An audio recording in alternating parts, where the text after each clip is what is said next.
All rise. Hear ye, hear ye, hear ye. Supreme Court of Florida is now in session. All who have cause to plead, draw near, give attention, it shall be heard. God save these United States, great state of Florida, and this honorable court.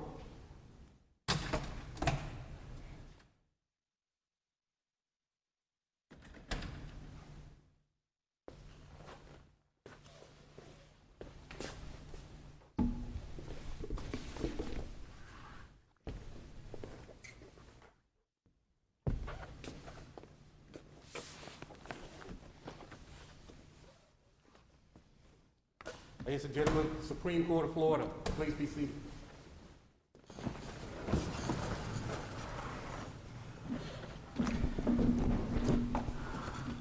Good morning and welcome to the Florida Supreme Court. The first case on our docket today is the Florida Bar versus Rakusin. Good morning. May it please the court. My name is Kevin Tynan. I represent Mr. Rakusin, who's also co-counsel in the case and here before the court. My colleague Linda Gonzalez will be arguing for the Florida Bar. As this court knows, the misconduct in this case begins with the filing of a lawsuit or a complaint in May of 2009. Ultimately, that complaint was found to have been a sham pleading and was struck by a trial court, resulting in about $41,000 that my client had to pay opposing counsel as Counsel, sanction. at what Yes, point in time in the trial court litigation did opposing counsel indicate to the trial court that the pleading was a sham? We were talking about that this morning, Judge. The actual motion to strike for a sham was later on in the litigation, closer in time to the actual court order. I don't believe it's in the record, so I don't have the exact time, but it was closer in time to the court's order, which is 5/20 of 14. However, they did file, responsive pleadings at the time the lawsuit began, and we believe that for purposes of the statute, when we get to it, is the time frame. But in this case, the referee in this case entered a summary judgment and held a sanction hearing recommending disbarment, and that's why we're here. I hope to address a couple of issues today. The limitation period, and really an important question that comes up all the time in bar cases lately is how do we value those trial court orders in a disciplinary matter? And lastly, obviously, the issue of sanction. If I can begin with the limitation period, which we do know comes from your rule, which is Rule 3-7.16A1. And the applicable portion of the rule says that a complainant, and in this case Mr. Herron, because we're proceeding on his complaint in this case, must make a written inquiry to the Florida Bar within 6 years from the time the matter giving rise to the inquiry or the complaint is discovered or with due diligence should have been discovered.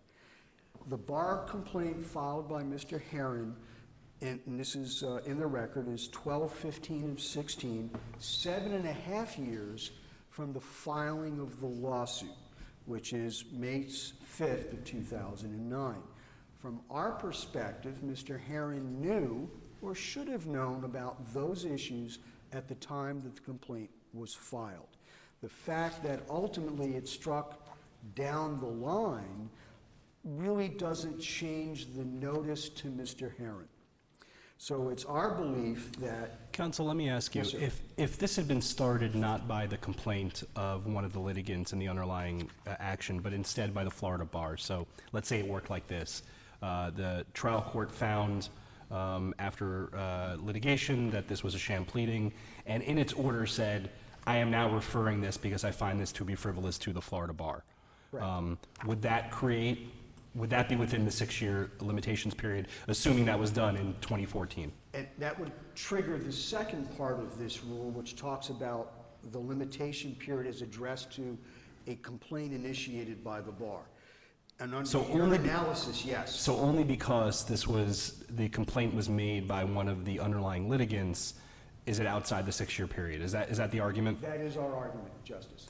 That seems a little odd, and and difficult to understand that somehow the limitations period would be different. In other words, take statute of limitations in any other context. It's whether it's discoverable or not discoverable. That's it. It's an objective inquiry. But here, we seem to be suggesting, or you're suggesting to us, that it really depends on who is the initiator. It's either the complainant, and if the complaint is made outside, then it would be what the complainant knew or should have known, versus if the bar initiates the inquiry, it's what it should have known, right? Correct. And here, though, Justice, we do have two different provisions. One for a complainant, not the bar, and one for the bar. And there is, and when you read the briefs and the record, you'll see there was an initial look by a different bar counsel that is not part of this proceeding. It predated and was closer in time to the court order. What do we make of, I'm sorry. Oh, go ahead, please. There's a provision in the rules that the rules of professional conduct that prohibits an attorney from making or threatening a bar complaint or criminal action to gain an advantage in litigation. If the attorney did not wait until a judicial determination, would your client have been reporting him for, saying, well, he's just trying to get, there's some sense in which you sort of take a risk if your initial assessment is this is completely frivolous, I'm going to file the motion, but until the judge rules on it, because of that other rule, it would be odd that we would have a rule that say, as soon as you look at something and make your initial assessment, the clock starts ticking. Would you address that? Great question. And there really is no good time when you're in litigation to file a complaint or a grievance with the bar. And the rule, I think it's 483 I could be wrong on the number, doesn't set a timeline on our obligation to report, just that we must report something. But again, if the limitation rule says it's discovered or due diligence should have been discovered, the triggering date should be when I know. We are all of us in the bar under an obligation that if we file something with the court, it must have a good faith basis in fact or law, or an arguable point of fact or law. Correct. Correct? Correct. And that's assumed by both our oath and under the rules of professional conduct, correct? That is correct, sir. Okay. So how is it that a litigant on the other side, even if they believe something is wrong or a sham, is to overcome that assumption or presumption without having to litigate that point in front of the court? In other words, how is that triggered immediately upon the filing when we presume that people file things in good faith? I hear your point, and Well, I'm not making a point, I'm merely asking a question. but I understand where you're going, Justice. And for me, I agree with you that it's difficult. It's difficult to make that balance. But as a, it's a lawyer that's making this grievance who is presumed also to know all of the rules as well as the limitation. But you're a lawyer. I'm sure you've looked at pleadings from the other side and said, that's completely wrong. I mean, it happens to all lawyers, but we only know that after we litigate these things and a judicial determination is made that this is in fact completely wrong, and in this case, absent any support in fact or law. Well, and I primarily practice against the bar, and I know. do have that moment from time I'm to certain you time. have, Mr. Tynan. But Judge or Justice, again, all I'm trying to say is your rule says they have 6 years, and it's when they knew or should have known. And this case did sit for a while, where the parties didn't litigate, and that's in the record. You can see that. But in 14, it was still closer in time to the statute period. When he actually waited, it was well past. The date here is they filed the grievance 12/15/16. That sanction order was 2 years before that. Counsel, A year and a half, maybe. Counsel, what you're suggesting is that in 2014, when the trial court made the finding and entered the order saying that it was a sham, is that when the complainant should have filed the bar complaint? Well, we think they should have filed it within that 6 years from the date that they filed the initial lawsuit, which is May 5 of 2009. So that's our argument, but certainly it's a heightened awareness. But in 14, if he had filed, Well, that's when the trial court Right. entered the order. But he That- still that- waited 2 years from then. No, I understand that, but that goes back to Justice Lawson's question, which is when should an attorney file a complaint with the bar when we have a rule that says you cannot gain an advantage on the other side by, bringing criminal proceedings or bringing any kind of proceeding against the other side. Right. And I understand that issue, but I still think the rule says we've got 6 years to do it. And I, as a lawyer, knowing I have that 6-year period, should have done it sooner. And Well, quite nothing frankly, prohibits an attorney from filing a 57105 in court or in federal court or Rule 11. Right. But it's common ground, though, between the parties that a judicial determination that the filing was done in bad faith, that's not a necessary part of proving the bar violation, right? Well, You don't have to wait until the court says it's in bad faith No, you don't have to wait. before there's been a violation. right, you don't have to wait. And again, it's a rule of reason.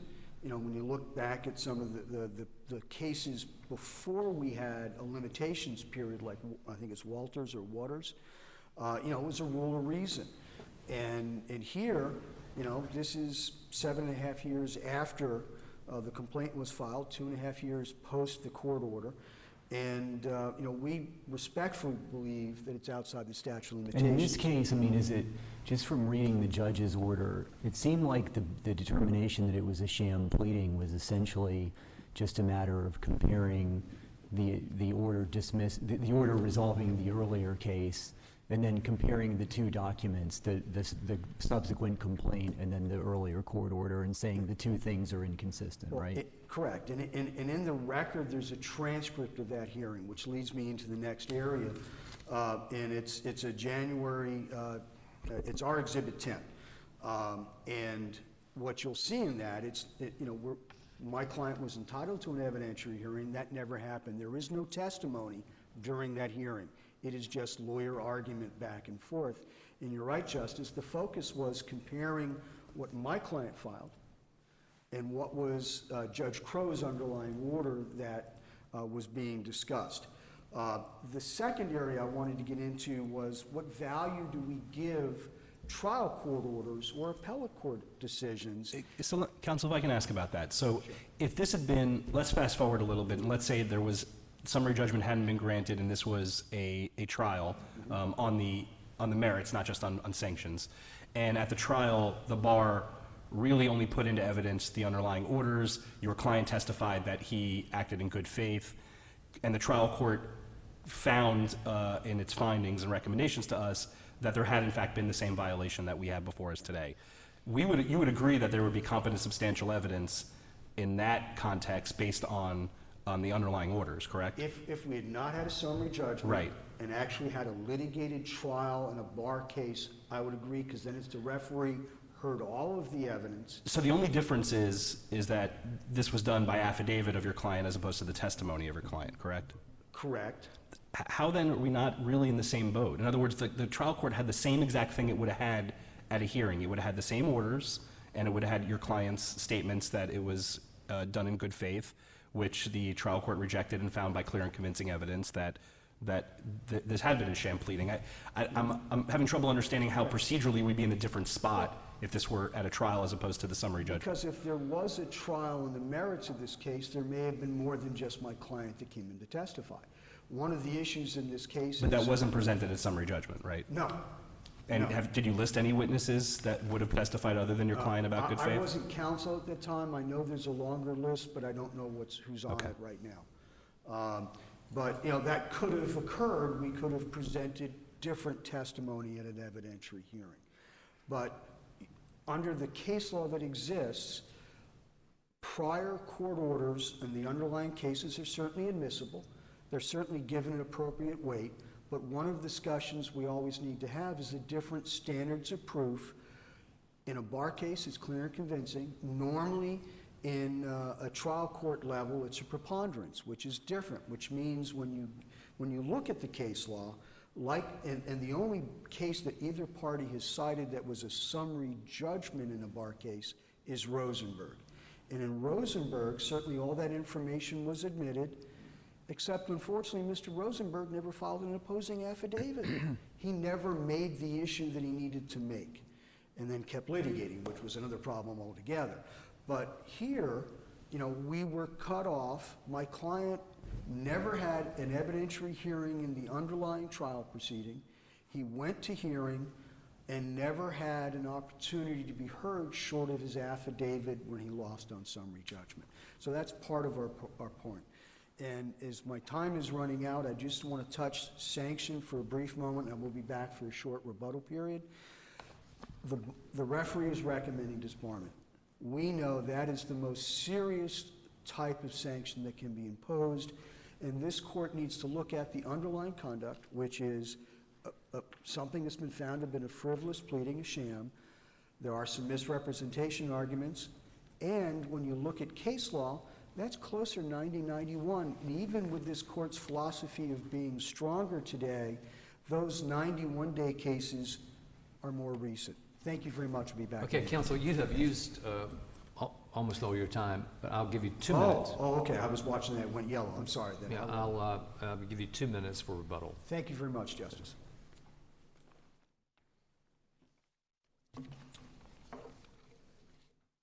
May it please the court, my name is Linda Gonzalez.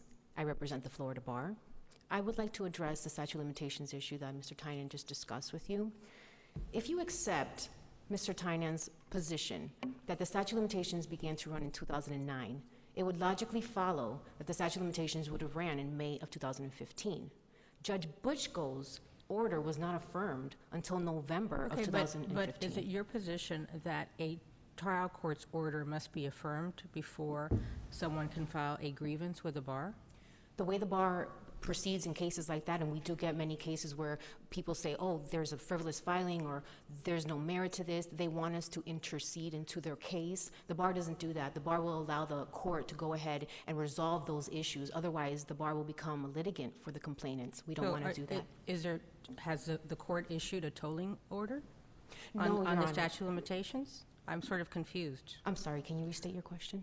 Has the court issued a tolling order on the statute of limitations in this case? No, the court has not. Okay. Well, in 2014, when the trial court entered an order, at that moment in time, the law of the case was that it was a sham pleading, correct? That's correct. Okay. Should the other side not have then notified? Did the statute of limitations not start to run at that point?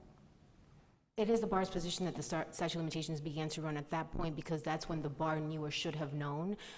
Before that, all you have is a pleading and the attached final judgment. We have a case here where Mr. Rakusin and opposing counsel, for 5 years, they did nothing in the case. That's almost the entire period of the statute of limitations. But you waited then 2 more years. The bar waited 2 more years, correct? The bar did not have a case open at that point in time. The bar did open, and it's not a part of the record, so I want to disclose that to you, but the bar did open a case in July of 2016. It was the Florida Bar was the complainant, and Mr. Rakusin did put that in his brief. He did mention that. That case was the Florida Bar as the complainant. The complainants in this case didn't file the complaint until December of 2016. I believe they knew that the bar already had something open.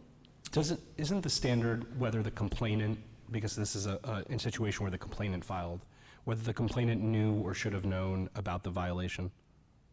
That is correct. Here, the complainant, as I understand the testimony, knew that he did not participate in the conspiracy, knew about the underlying litigation because he was a party to it, and did not participate in the underlying conspiracy with Mr. Stewart because he didn't make any press statements and knew that he was not involved with anything that Mr. Stewart was doing, correct? That's correct.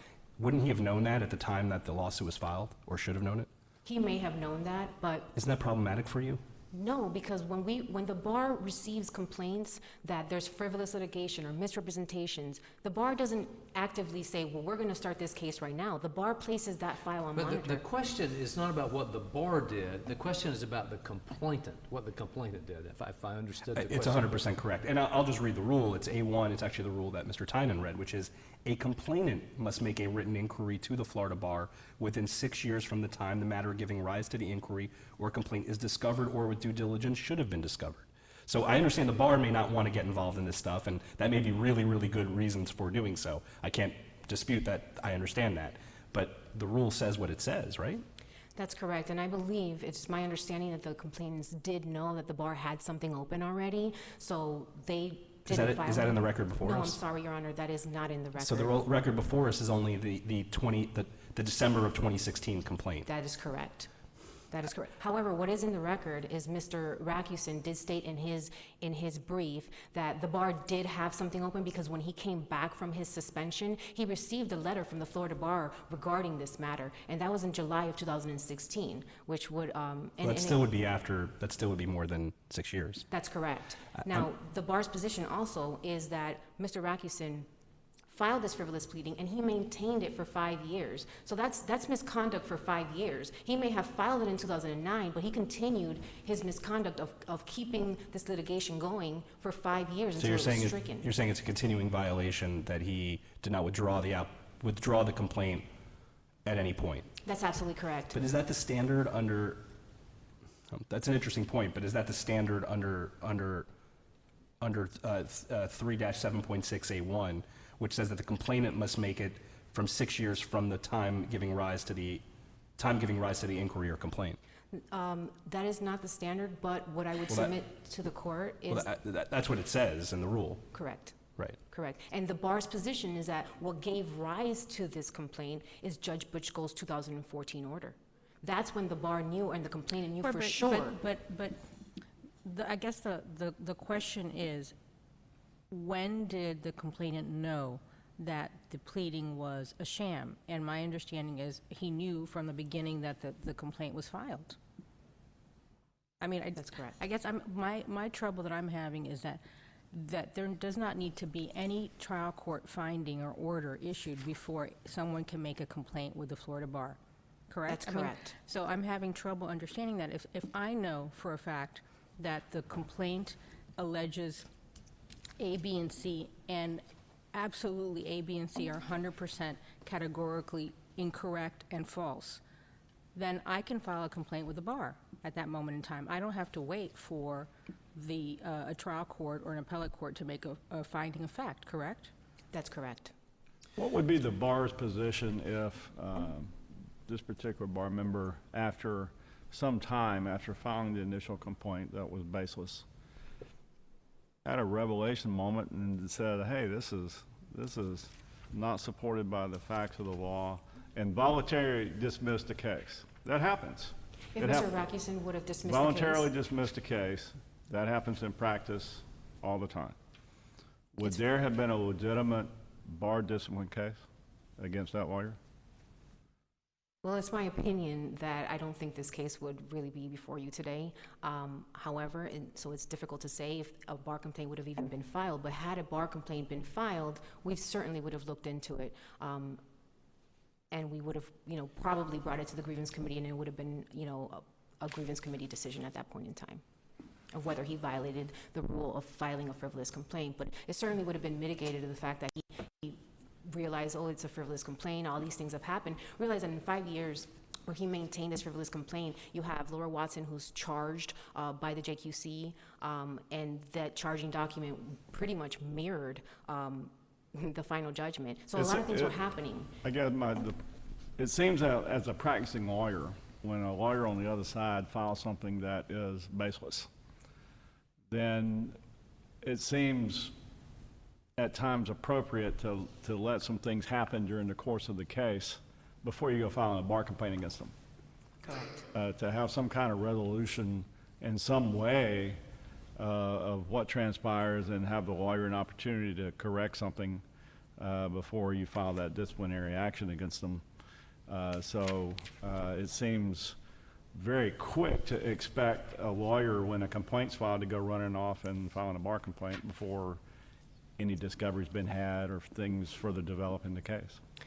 That's correct. And in this case, Mr. Stewart and Mr. Huron actually sent a safe harbor letter 4 months prior to the case actually being stricken, and pointed out all these things that were happening, Because that was required under 57-105. Correct. However, it wasn't valid because I think they were off with time, but the court did adopt the 57-105 on its own initiative, and that's how he was sanctioned. So I want to ask you about the summary judgment question. So Yes. here, as I understand it, the bar submitted in defense of the charges, the orders, the 2008, 2014, and the 4th DCA orders, correct? That's correct. All right, and then in response, at least as to good faith, an affidavit was made saying that, no, in fact, I originally made these allegations in good faith, correct? And the trial court, based on that conflict, granted summary judgment to the bar, correct? That's correct. How can the bar grant summary judgment on an issue of bad faith where there's conflicting evidence? Okay, so two things I would like to address. First, there was also the complaint, the frivolous complaint, and the final judgment was also before the court. Right. So those were two additional things that the court could have independently looked at and said, yeah, there's no genuine issue of material fact. Secondly, you have the Florida Bar v. Rosenberg. In that case, it was pretty much a mirror image of this case. It was a motion for summary judgment. In fact, Mr. Rosenberg filed. Except there was an affidavit, right? There's nothing in that case to suggest that there was no affidavit. I did not read that in the case. But there's nothing in the case to say there was an affidavit. Correct. Okay. No affidavits even mentioned in that Right. case. Well, and it says, I mean, the opinion itself says here the facts are essentially undisputed. I mean, Correct. you wouldn't say that about this case, would you? I would say that according to the Florida Bar v. Rosenberg, that he tried to put his good faith at issue, and the court said that's not appropriate for these proceedings. How can you make, clearly if he says that there's good faith, and you say that there's not good faith, then there is an issue of fact, correct? Well, not according to the Rosenberg case. In According the to Rosenberg case, there was no affidavit that suggested that there was good faith in dispute. In fact, the facts were undisputed. Right. Well, in this case as well, Mr. Rakusin admitted, so the court also considered his answer, and he admitted to all the material facts in the bar's case. So that was an additional plea that the court considered. No, what he admitted was that these things happened. In other words, that Correct. the trial court issued its order, the order said this. I mean, he has to admit those things. Those are facts. Correct. But that doesn't get to the underlying issue of was there good faith or was there not good faith? And if you have, at summary judgment only, not a trial, because I think if it were a trial, this would be a completely different question. Correct. But at summary judgment, if you have an affidavit on one side saying I acted in good faith and trial court orders which indicate lack of good faith, isn't there, by definition, a contesting of facts regarding good faith? Well, the underlying action, he was sanctioned under 57105, and under 57105, the lawyer should have known or knew or should have known that there was no material facts. There's certainly evidence to support your position. No Correct. one's saying there's not. The only question is, wasn't there evidence on the other side of that scale? And if there's even some evidence on the other side of that scale, doesn't that create something for which there needs to be a trial? I guess that's my question. I think the bar's position is that because there was so much evidence to the contrary, that just because you make a statement that I have good faith doesn't necessarily mean that that's a material issue. What was in the case. factual basis that he asserted for his good faith action in filing a complaint when there objectively was no factual or legal basis to do so? The factual basis that he asserted his good faith is, if that's the court's question, is that he relied on Ms. Watson's representations to him, and that from the facts that he knew at the time when he filed the lawsuit in 2009, he acted in good faith. But clearly you can see the order itself, the final judgment, would not give him that good faith that he asserts. And you can't just simply rely on your client's representations. As Justice Lux stated earlier, you have a duty as an attorney to apprise yourself of the facts. And he had the facts right in front of him. The final judgment and everything else that was happening. Laura Watson being removed from the bench, being permanently disbarred. Kane and Leonard were disbarred. But before... So you're saying that whatever his client may have told him, that would not be a defense to filing a frivolous pleading when you had the final judgment and the documents to see that whatever she was saying was not true. So it would be immaterial. That's correct.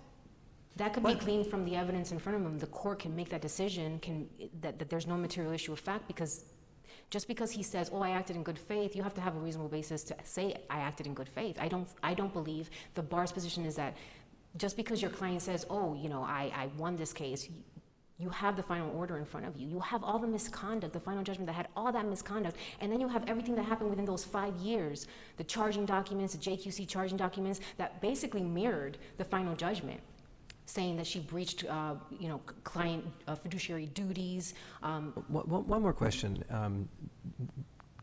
You said that there was an appeal to the 3rd DCA. Did respondent challenge Judge Butchko's 2014 order in that appeal? No, the respondent never made an appearance. It was a different attorney who filed that appeal, but he was also sanctioned in that case. He could have made an appearance and defended himself, and he chose not to.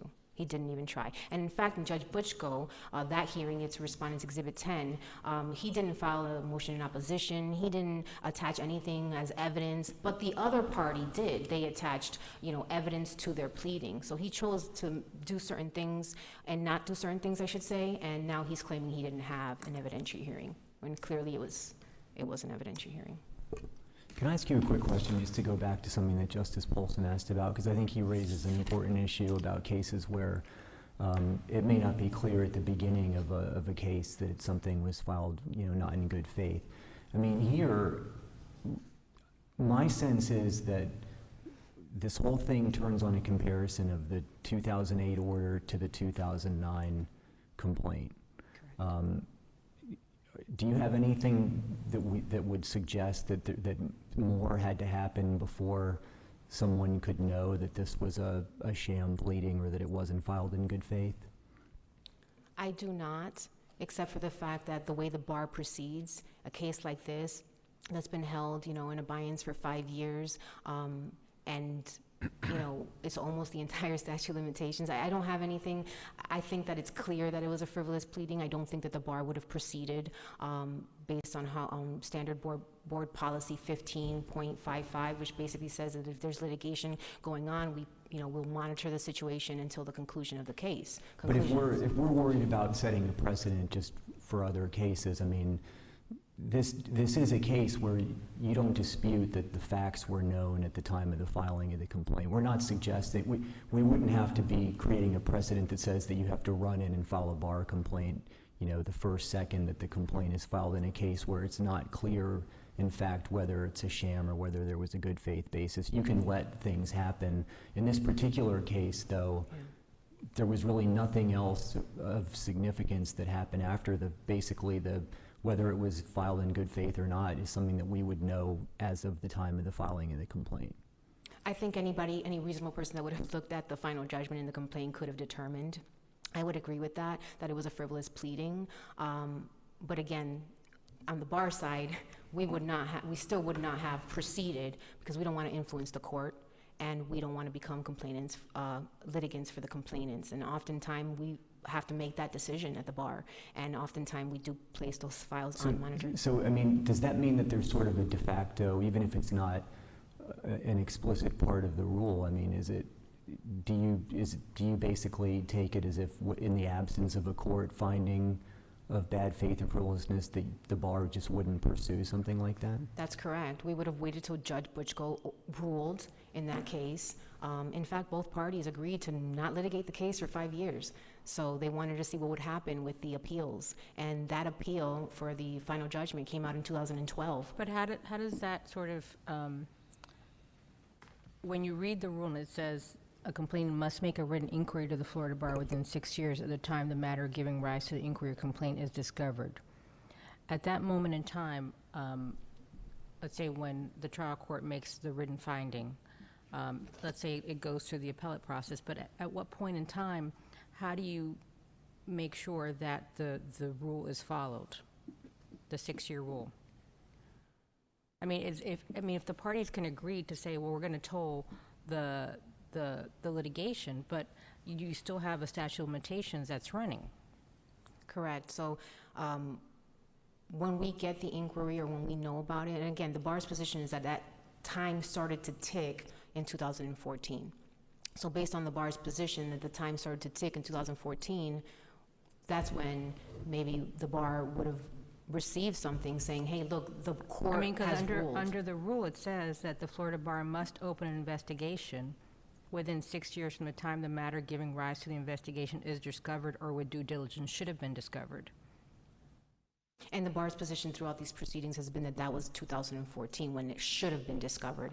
We could guess and we can say, yeah, this is frivolous, but until the court rules and says, this is absolutely frivolous, this is absolutely done in bad faith, the bar would not have proceeded and the bar would not have known. But your position in this argument has been that it was clearly frivolous if you read the final judgment, that you didn't need to make the trial court didn't need to make a finding, that it was so obvious and open that it was fraudulent that there was no need for a trial court to make a finding. So which one is it? Well, it is obvious to me, and I think to a reasonable person it would be obvious that it was a frivolous filing. However, I'm kind of stuck between the fact that if we would have looked at it back in 2009 when nothing was happening, we would not have done anything with regard to that. We would have waited because we would not have definitively known whether this was a frivolous lawsuit until Judge Butchko, under her, in her courtroom, would have ruled. They had an evidentiary hearing, arguments were presented, evidence was presented. We're not going to step into the shoes, but to answer your question about the rule. Doesn't that cut both ways then? Because if you're saying that you wouldn't have done, the Florida bar wouldn't have done anything until the trial court made a finding, then why should the other side have said, I'm going to withdraw my pleading as a sham, because it's a sham, if the trial court had to make some kind of finding because it was not obvious? No, my position is that it was obvious, and respondent should have known that he should have never Well, filed then that pleading. why did you have to wait till the trial court made a finding? Because the Florida bar is not going to become a litigant to the complainants. We're not going to influence the court. And a lot of the times when there is litigation going on in a case and there's a bar complaint to the bar, the position of the respondent is, oh, they're trying to influence the court, or they're trying to influence me settling, or they're trying to influence something. So, you know, we don't do anything. We monitor that case until the conclusion. And the conclusion in this case really would have been November of 2015 when the 4th DCA rubber stamped that Judge Butchko 2014 order. However, Judge Butchko's order would have placed us on absolute notice that this is frivolous. All right, you've Sorry. more than exhausted your time. If I can just say one thing. Very briefly. Thank you so much. The aggravating circumstances and misconduct found in this case are outrageous. There's misrepresentation. Under standard 8.1. Okay, you're way over time here. Okay, thank you. Okay, Thank you're you so making- much. Thank you. Okay, thanks. All right, counsel, since Recognize we're all over. 30 seconds? Well, since opposing counsel got 5.5 minutes extra, you'll get 5.5 minutes extra. Thank you. I'll be brief because I think the court understands what I think they're troubled with is how to apply the limitations period. One argument raised that I want to address first before I forget is the issue of good faith. Before you address that, Yes, if you would sir. address the continuing, the argument made by, That was going to be second. well, that's the one you need to put Perfect. first. Thank you. How is it not a violation every single day that your client is litigating a frivolous, again, assuming it is, a frivolous pleading? I listened to that. We haven't discussed that in the briefs, and so this is really the only time we get to talk about it. It's a new argument for bar about continuing. But as you heard, the facts of this matter is because there were other things going on, the case was just stayed. They weren't doing anything for a 5-year period. But as Justice Polston pointed out, many times, and this happens in completely good faith, an attorney files something and then through the course of litigation learns that it's not quite as it was and withdraws it. That happens a lot. Correct. And that's as it should be. That's the whole point of the litigation process. And why we have 57-105. Here, there was no effort to withdraw. It may have been that everyone was waiting to see what the appellate court says, but every day this complaint was there, was filed, and was being affirmatively litigated in some court in the state of Florida. How, again, assuming it was frivolous, how is that not an independent violation of the bar rule that thou shalt not Maintain. litigate a frivolous pleading? Well, again, just going back to the rule itself. Please, you know, let's just do going that. back, It's the matter giving rise to the imported complaint is discovered.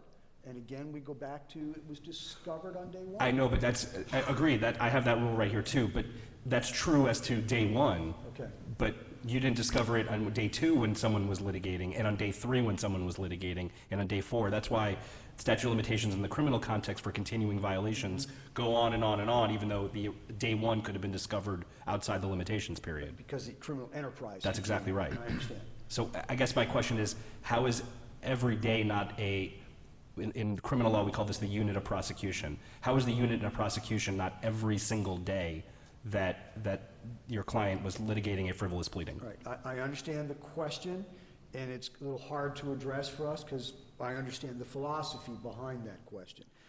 But looking at it, again, you know, the case sat, and it's really, I guess you'd have to look at when the case now is reawakened to be pursued, and there's a sanction motion, They're trying to get attorney's fees against my client. He's got to defend himself, not necessarily dismiss it. And they had what they thought was a good faith argument. Now, again, we've never really got far down the pike on what those issues are, but you know, the thought I want to leave you on is for good faith. We test that at the time that the action began, because that's really, we're talking about the pleading. I know we got to talk about what happened later, but at the time that the actual lawsuit was initiated, all you had is a lawyer talking to a client, relying upon a client, based upon the facts that they knew collectively at that time. And collectively at that time, they knew that there was no personal liability to Watson coming out of that litigation. Now, whether that's splitting the hairs in the wrong direction, but that's what they knew, and the court order shows that. And that's what they hung their hat on for the prime part of their litigation. Did the complaint in this case characterize the violation as not just the filing of the complaint, but actually keeping it going for 5 years or however long it was? The Bar's complaint, I don't believe so. I don't remember what Mr. Herron's actual complaint says. But the Bar's complaint doesn't. And all of the Watson material, you know, when my colleague is talking about the JQC proceedings, those all happened later in life. They didn't happen at the time the lawsuit was filed. Two last little thoughts that I want to discuss, and we've briefed it, and I know you're going to look at the issue on whether or not the summary judgment order in this court by the referee also disposed of the affirmative defenses that were pled, which were latches, stacking, and some other issues. We think that needs to be addressed. Finally, again, seeing 20 seconds to go, appreciate the time. I know we don't get this audience very often to come before to talk to you on a bar disciplinary matter. But at the end of the day, when you look at, even if we lose everything else, when you look at the sanction, this is not a disbarment case based on the evidence in this case. Thank you very much for your time. All right, we thank you both for your arguments.